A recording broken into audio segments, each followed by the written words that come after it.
everyone, welcome to our YouTube channel. I'm Dr. Ashwati. Students, in this lecture, I'm going to discuss about the previous year questions from your unit number 1, Political Theory.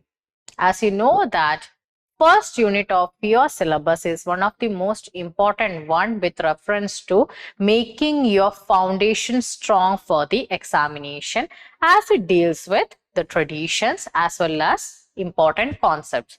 As you know that like concepts like democracy, justice, they are going to be repeated not just only in unit number 1 but in your unit number 2, unit number 4, unit number 5, as well as in your Indian section and public administration as well.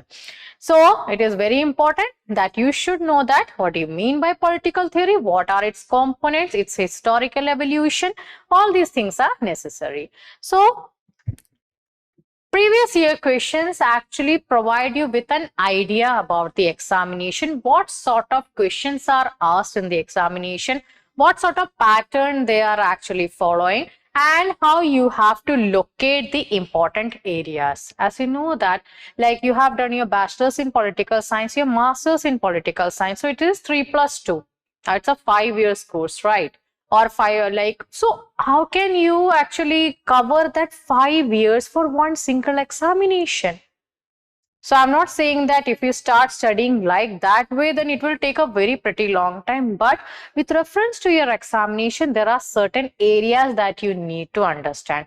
As I have discussed in all my previous lectures, that what is more important is like, first you understand the nature of the questions, and in political science, most of the questions are asked from concepts. What do you mean by the concept?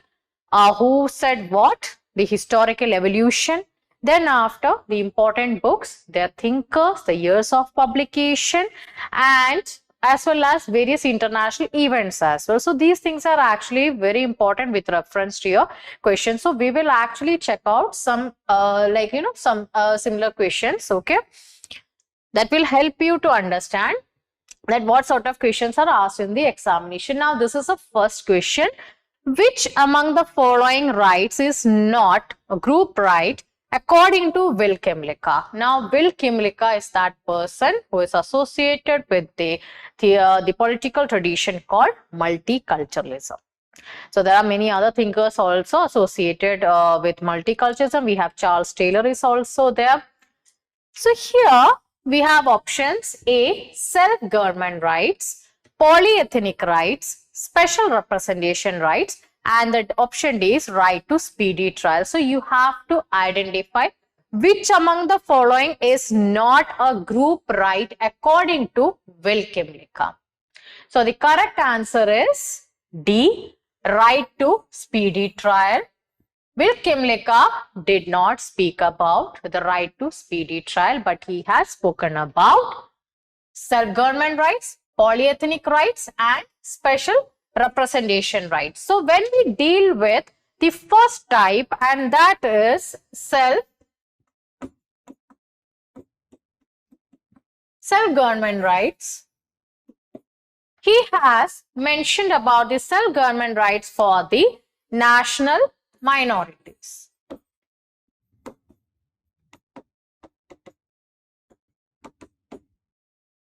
The second kind of right that he has spoken about is polyethnic rights. These are for the immigrant groups.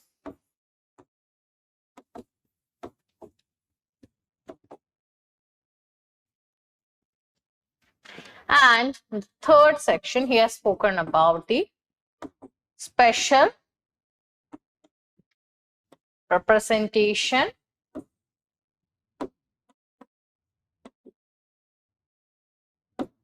Now, this right is actually specifically for those minorities who are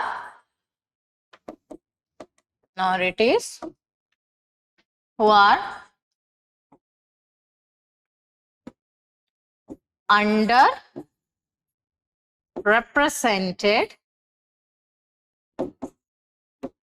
in the parliament,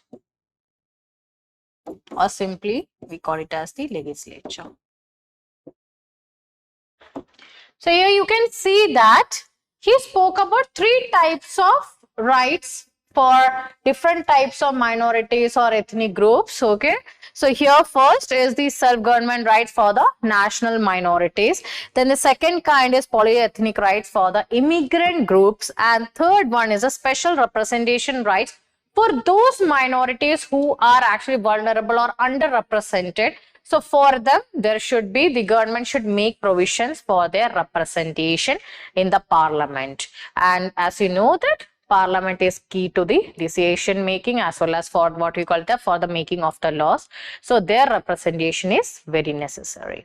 So here you can see that this falls under the political tradition of multiculturalism. Okay. Now moving to our next question. Now please students, there is a very important thing that you need to understand here, that you have to read the questions properly. You have to read them twice, thrice. I would say that at least 4 times you read them.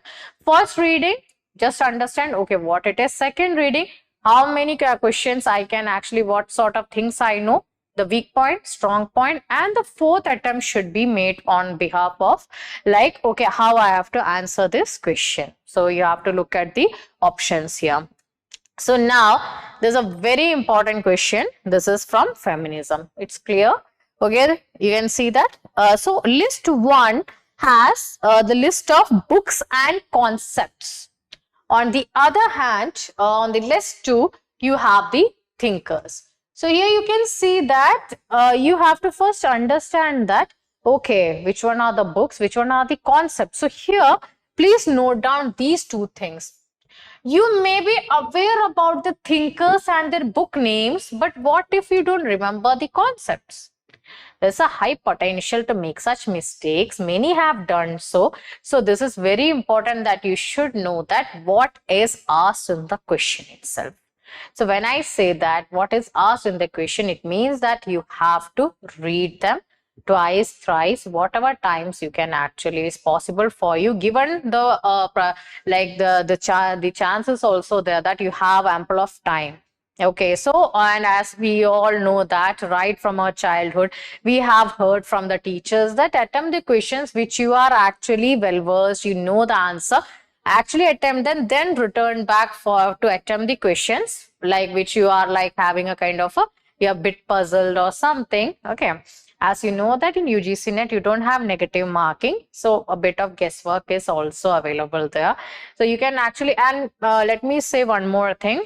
UGC NET examination, what I always suggest my students is that you have read these things. You have read these things many times in your, it is not something like other examinations like where there are certain areas which you don't know. This is political science. You have read political science in your bachelor's and master's. You know things, but sometimes some concepts actually make you confused as well. Okay, so here this question, when we look at the question here, so this is a match the following question. So Kate Millett, she is associated with this book called Sexual Politics. She has written this work called Sexual Politics. I will explain them as well. Okay, so Kate Millett, Sexual Politics. Then after we have Carol Gilligan. She has written, her concept is Ethics of Care. So this is a book name. Okay, this is a book name. Okay, this is a concept. So Ethics of Care, this is written by Carol Gilligan. And then after you have Julia Kristeva. She has worked on Powers of Horror. Okay, Powers of Horror. Then after we have Écriture Féminine. This is a French term.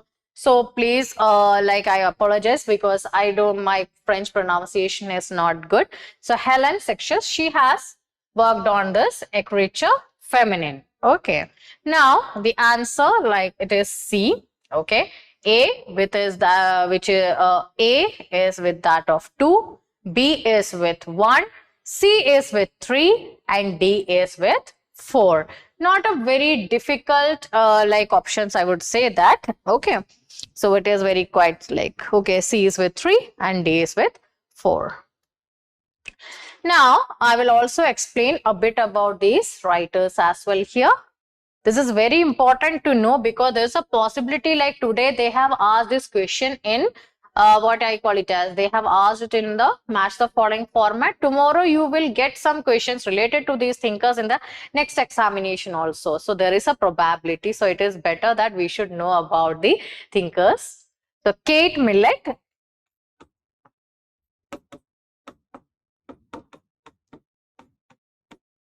So Kate Millett is very famous thinker during the second wave feminism, and she has published her work Sexual Politics in 1970. Okay, and she has also written another work. This is very important not to just remember only one book, but there are other books as well. The Politics of Cruelty.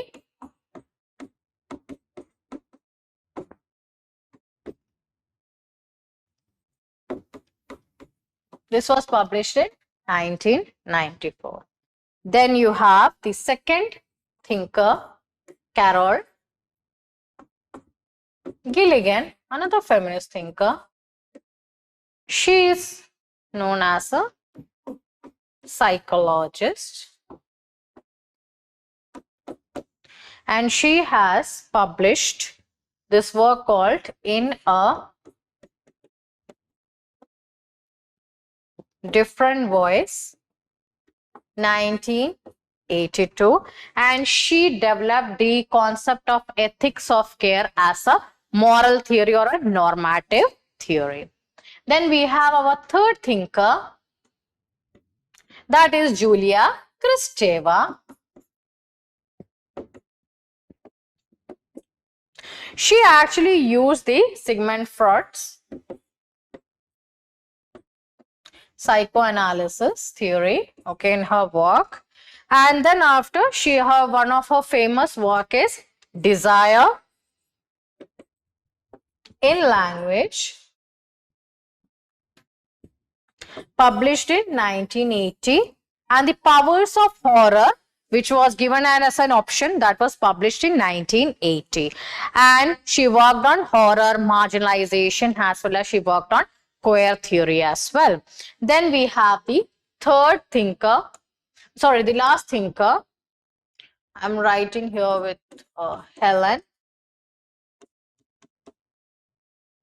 Helen Sextus.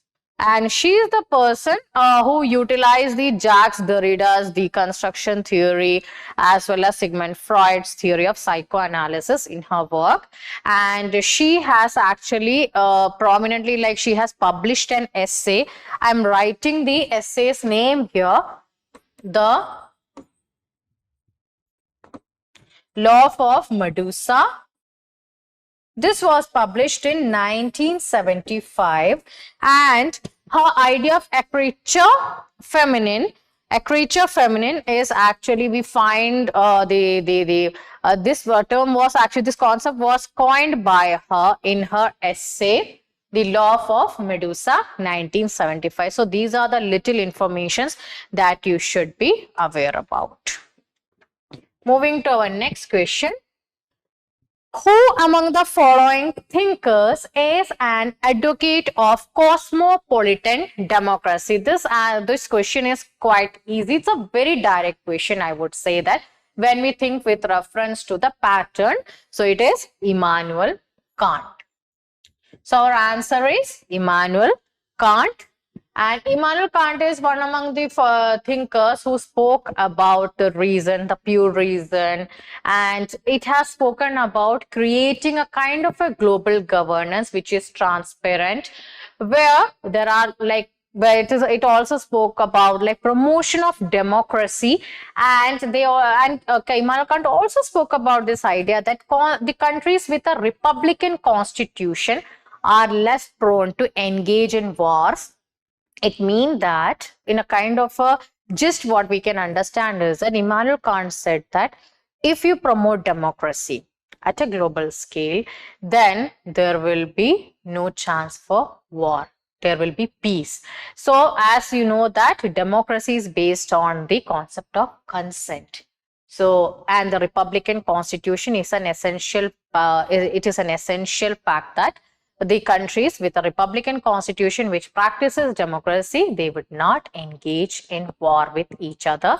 And this is the way how you can actually achieve perpetual peace in the world. So, this idea was mooted by Immanuel Kant, the idea of cosmopolitan democracy, and it is also an open-ended project as well that aims to increase the transparency, accountability in the global governance. Next question. This is a bit tricky question, students. Okay. So, which among the following thinkers hold the view that liberty is destroyed? Please read it again. Liberty is destroyed because the propertied classes possess the power to dominate others. So, our options are Rousseau, Marx, John Locke, and Engels. Now here, this is one of the most trickiest questions I have ever seen. So first you have to start with the elimination. We can eliminate John Locke because he supported private property. So wherever you find C as an option, so here this one we can eliminate. ABC also we can eliminate. So we are left with A, B, D and BD only. Now, when we read about Rousseau's political theory or his ideas, as we know that he is the person who conceptualized that in the state of nature, human beings were in a bliss, they were happy, they were like, despite being isolated creatures, but they were happy in their life. But when he said that in his work that when there was an invention of agriculture and metallurgy, when the industry started, people started like, the idea of private property emerged, and that is the place where people started losing their freedom, and this led to a kind of a fall of the civilization. This is what he has mentioned. So we can say that yes, Rousseau is also a person associated with the idea that the property classes, with the rise of private property, it did impact upon the liberty of the people. Karl Marx and Engels, they have already mentioned about it. So our answer is C, A, B, D. Okay. So Rousseau has also questioned the private property because according to him, it was the emergence of private property that led to the fall of the what you call it, the human civilization, and it led to rise of inequality as well. Because he has spoken about the like 3 stages where the people have become like, the governed and the governing, this like how the master-slave relations has emerged. Then after, like he has tried to showcase that it was because of the emergence of the private property that the conflicts became inevitable. Then after, like issues of like us and them also emerged. Now we have, this is a pretty easy question.